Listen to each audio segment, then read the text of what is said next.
Hi guys. তো আমি আজকাল এত বিজি হয়ে গেছি লাইফে যে তোমাদের সাথে আমার ছোট ছোট খুশিগুলো শেয়ার করতে আমি জাস্ট টাইম পাই না।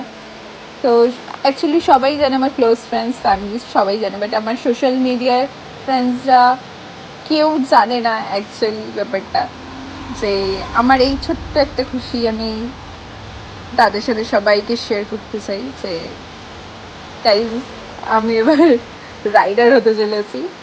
তো আমি অ্যাকচুয়ালি আমার স্বপ্নের বাইক ছিল আলট্রা ভায়োলেট, বাট ওটা তো পারিনি, কারণ কিনতে পারিনি। এটা একটা রিজন হচ্ছে ওটার ওয়েট এত বেশি যে আমার ওয়েটের থেকে ওটার ওয়েট প্রচুর, আমি ওটা হ্যান্ডেলই করতে পারছিলাম না। তো এই মানে কাজ চালানোর জন্য একটা জাস্ট ছোট্ট একটা বাইক নিয়েছি। জানাবে কেমন হয়েছে সবাই। বাই দ্য ওয়ে তোমরা সবাই ভালো আছো আর কি। আর এখন আমি সবাই আমার গন্তব্যে, তো চলো যাওয়া যাক।